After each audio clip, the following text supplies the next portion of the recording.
Here we go with part 2 of some bouquet orders I was making up in August.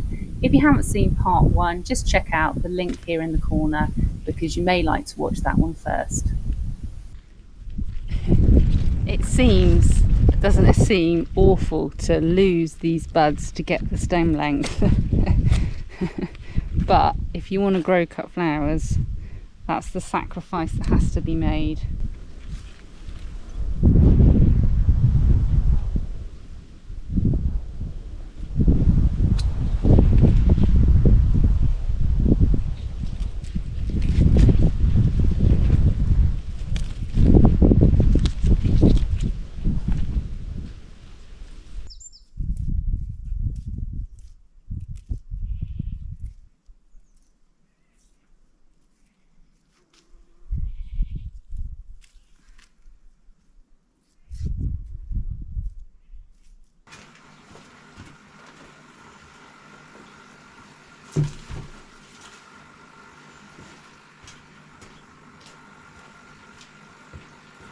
Okay, so now we're on to the medium-sized gift bouquet. So this is the next bouquet after the classic.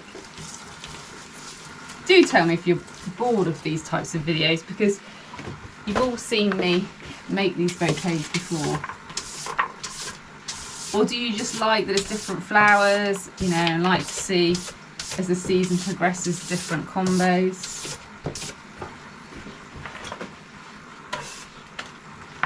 This is a lovely mix.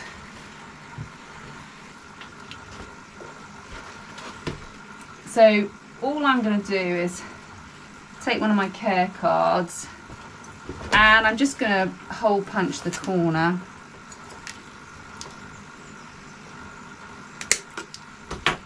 And then just have a bit of ribbon to attach it to the bag.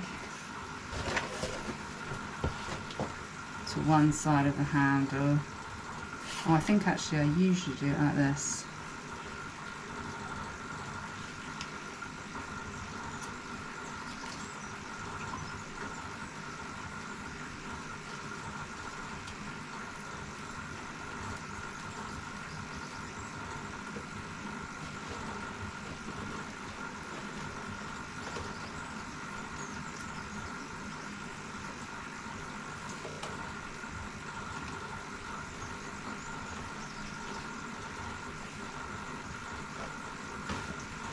Okay, and I've already written the card for that. So vase, card, bag, and I'll do the tissue paper in just a minute. So I've got a lovely scrummy selection here. So I've got one piece of quite a few things. So we've got one of the lovely Atriplex rubra here, the red auroch.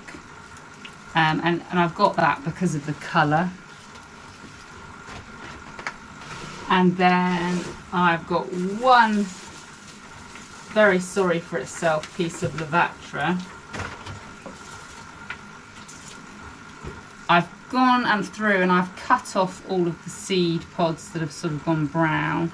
I think unfortunately we're going to have to lose that lower stem. And then I've got a couple of oh no, I haven't got cornflowers at all. We've got xanthemum. Lots of airiness in this one actually, because we've also got coreopsis. That's the incredible swirl. And then I don't know how I'm going to edit this, but I was mentioning in a bit of video I may have already shown, I may not have shown, this lovely snowberry, but how it has the pink berries instead of the white. But funnily enough, I thought I had two pieces.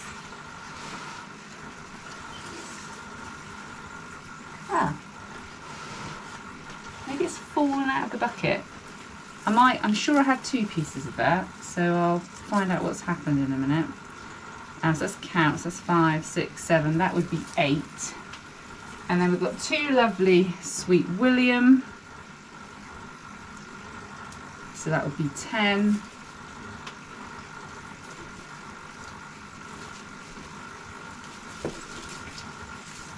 really good fillers again, a good piece of Achillea or yarrow, and a good piece of Status of Limonium. I've lost count now, is that 12? I mean, I counted them yesterday, so I probably don't need to count them again. But I may well find another piece of the Snowberry. I can't remember which dahlia this is. It's one of my new ones anyway, from Halls of Hedon. And this is a new dahlia as well, but this was one of the ones that I bought as a garden ready plant. And then these two are the, pop it on the screen. And then I've got this one, which again, I'm not sure who this is. But very, very white with a sort of very paley lilac-y pink centre, which complements the other flower colours nicely, I thought. And then we've got apparently just the one of the obedient plant, a Cynoglossom.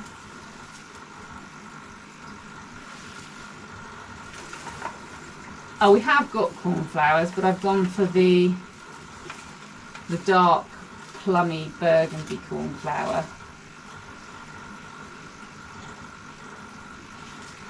And then, oh, I have got another piece of the Snowberry. I thought I did. And then Cosmos, just the one piece of Cosmos. Although actually, this is not a very good, oh, no, I have got a better piece. What you want is you don't want your Cosmos to be pollinated, so you want the centres to be really hard and firm. Once they've gone fluffy like this, that flower has basically had it. A sedum.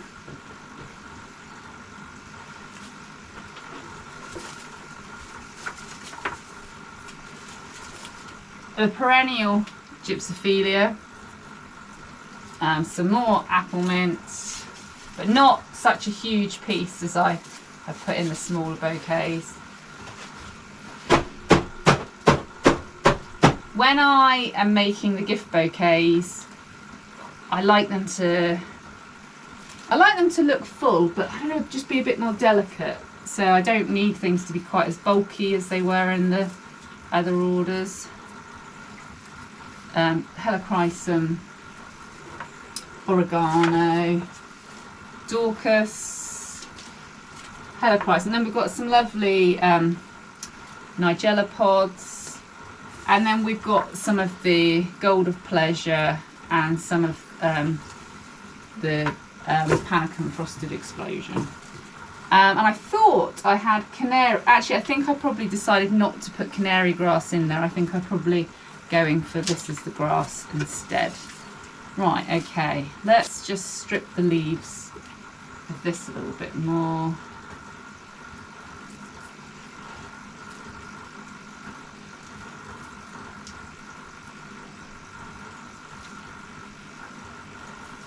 And then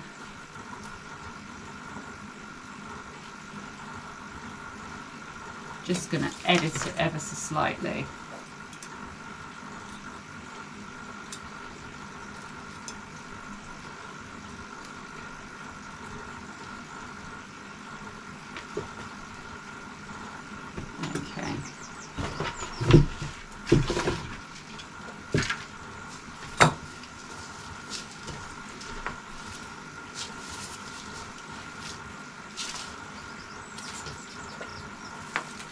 I've got one of quite a lot of things.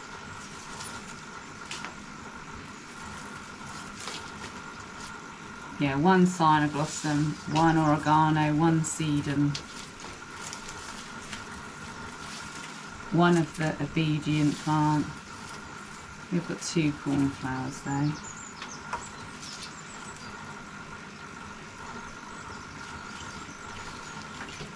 Right, okay.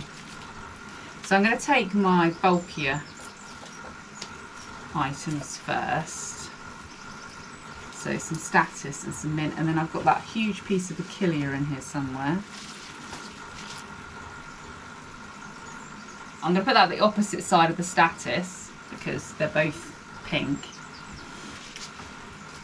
And then I've got this Lavatra is quite bulky also. So we'll get that in. Okay. And then I'm just going to turn this around. And then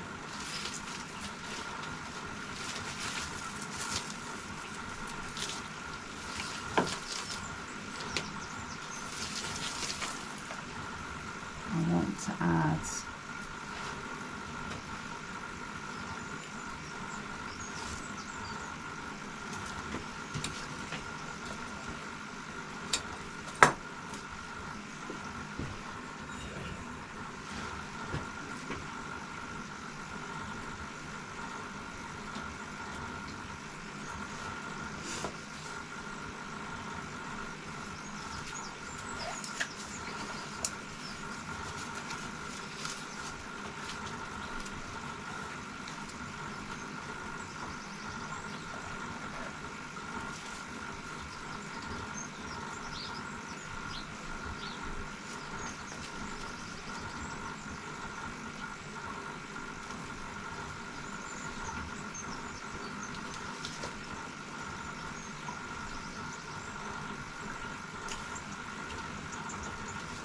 so you can see what I'm sort of trying to do here is make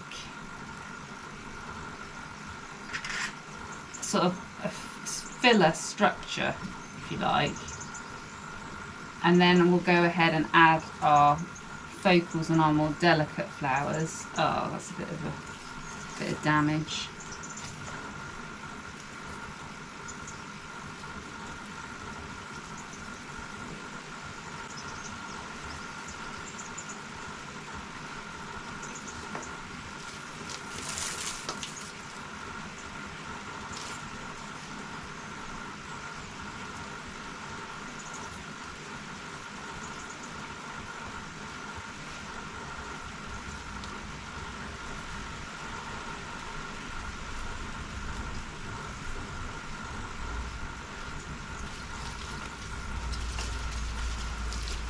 This has got quite a nice long stem. I think we'll try and get that one in the middle somewhere.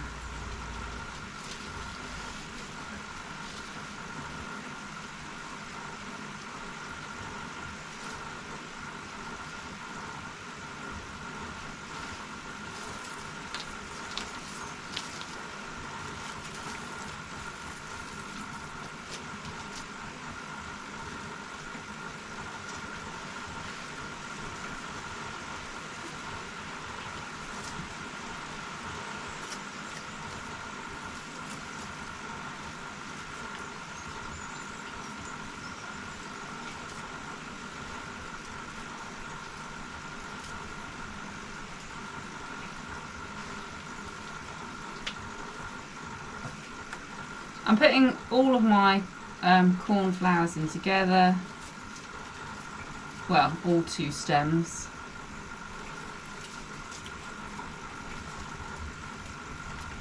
And can you see I had dark over here with these dahlias, so I put the dark cornflowers on the other side there. I'd quite like this cosmos to be quite floaty in the middle. So if you just loosen your hand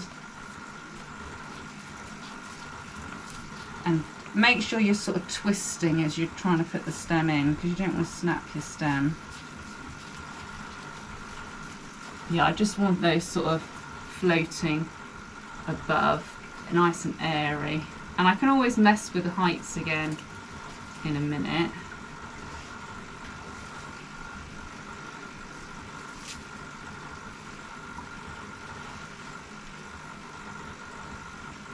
Yeah, things like this crest probably need to come down. Oh, oh.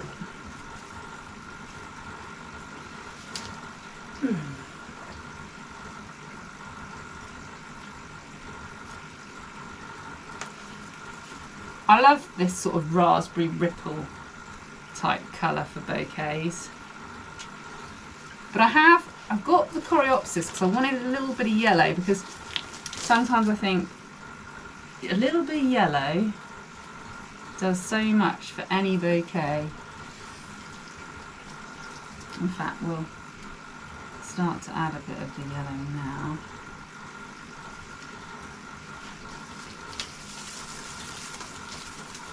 And I think it's growing these elements, which I know they're a bit fussy to cut, but I think the grasses and these really delicate things that obviously they can't really be mass shipped, you know, they can't be imported or exported. So these are the things, these little touches, that I think really make a garden bouquet a garden bouquet. I don't know if you're like me, when I see something described as a garden bouquet and it's basically everything that can be bought in any bouquet on the high street, sort of, I mean, it's not that it's false advertising, but it's not really a true representation of that airy, gardeny. And I don't think there's anything wrong with those bouquets. I just don't think they should be described as something that they're not really. So the xanthemum. Okay, so then we're getting to the last little bits now. We've got our foliages, our grasses, our seed pods, and our Dorcas, which I'm just gonna separate down.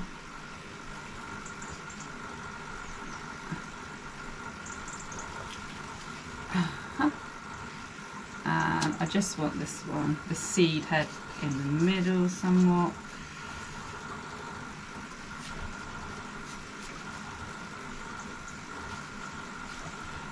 Oh yes. And then, yeah, a few seed pods.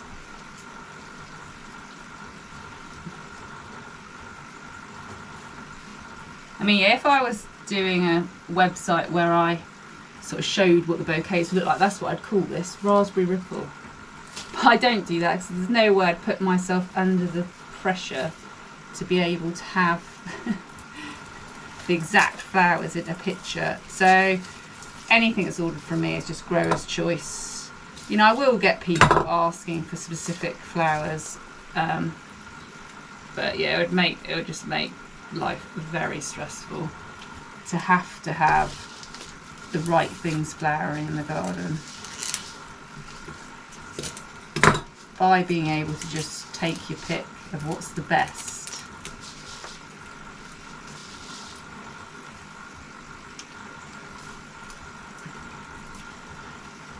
Okay, and then we just got our foliages. Let's just have a bit of a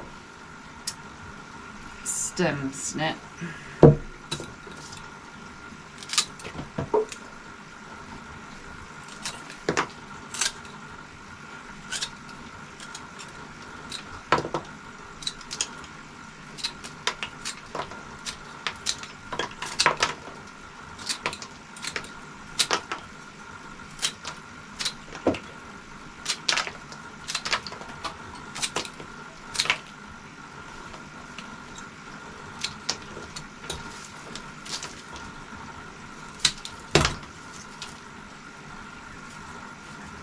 Oh, I just love that little finishing touch.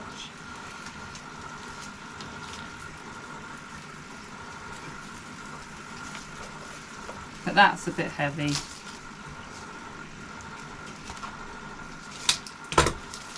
When I was saying about, you know, doing a delicate bouquet, I don't want to finish it with a really heavy piece of foliage. There we are. Okay, look at that. Lovely. If I don't say so myself.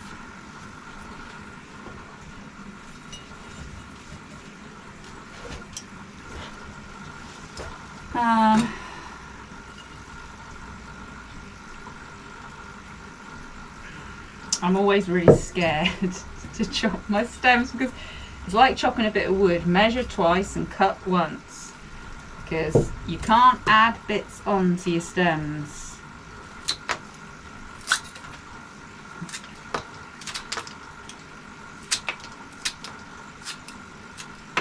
Although you can, if you're doing like an event, I've been known to use things with quite short stems and just pop them into flower picks, but obviously not for something like this.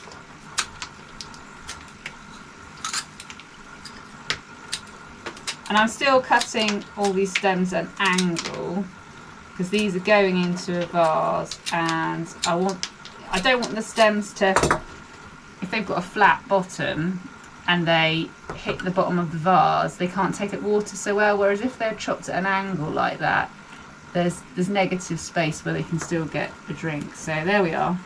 Now sometimes I tie these bouquets and sometimes I don't, and generally the way I decide is I pop it into the vase and see how it sits. So I just want to make sure. I just can see a little bit of foliage. Obviously you don't want any foliage that's going to be in under the water line, because it will, oh that's that nigella, it will make the water dirty and murky, and then that will shorten the vase life. Obviously I do have on my card that it's a good idea to recut the stems and change the water, but I've been in many a house, my own included, and seen many poor flowers that have definitely not had the water changed. Okay, so this is what we're looking like. As usual, totally wild. I always manage to create things that look so absolutely wild. And is that a good thing or a bad thing? I mean, I think it's to it wouldn't be to everybody's taste, let's just say that. Luckily, most people who order flowers from me have seen that we're a bit wild. Right, okay, so we need water for here, and then we'll get some tissue paper, and then that one's pretty much ready for delivery, which I will go and do now on my way to work.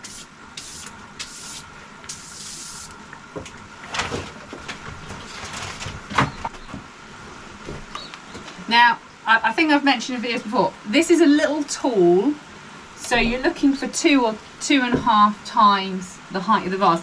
I tend to do that because I do ask people to recut the stems, and again, if you start too short, then if they cut them, then it really is too short. This gives them room to cut them, and I always think arrangements look better if ever so slightly on the taller side than on the squat side, if that makes sense. Right, let's get some water in here.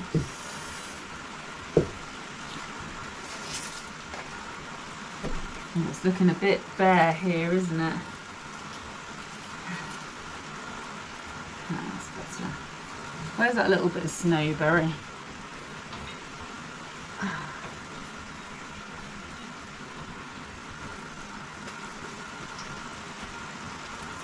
Now this may seem like adding more stems, but technically it is bits I've just cut off the stems I had. But there, that's better.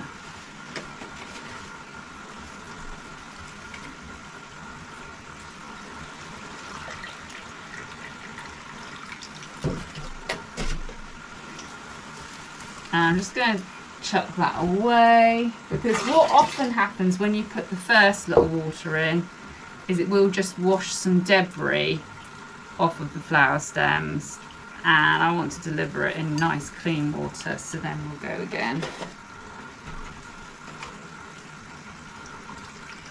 And I'm not going to put too much water in because I've got to travel, so we won't fill it right to the top. And then next we'll get some tissue paper. So let's have a dry table again.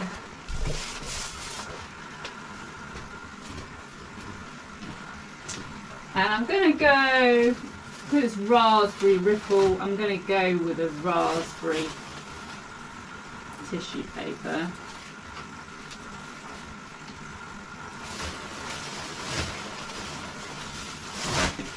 In the spring, I sometimes do like a limey green tissue paper. I like white for bouquets with brown paper, but for these, there's a thrip on that. Yeah, for this raspberry colour, we're going to go raspberry.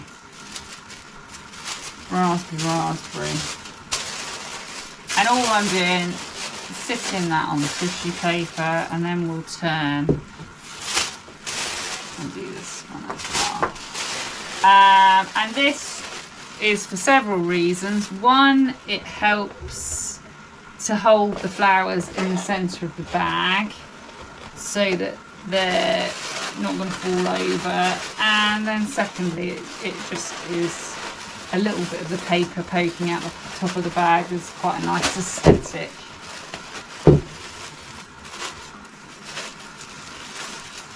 Occasionally, I have been known to actually wrap the bouquet as well, but I don't know, I think if you're receiving a gift, something quite nice about receiving it like this, you know, being able to see the flowers right where I'm going to try and photograph this before we go and deliver it, because I'm terrible at photographing my flowers, and then I've never got people go, oh, can you show us some examples of your medium-sized bouquet?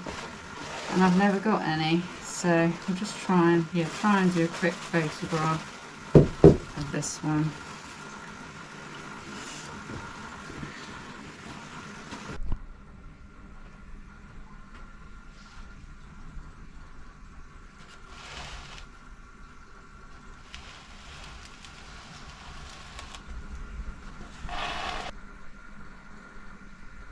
Okay, so here we are. I'm off on delivery now. And part 3 is to follow.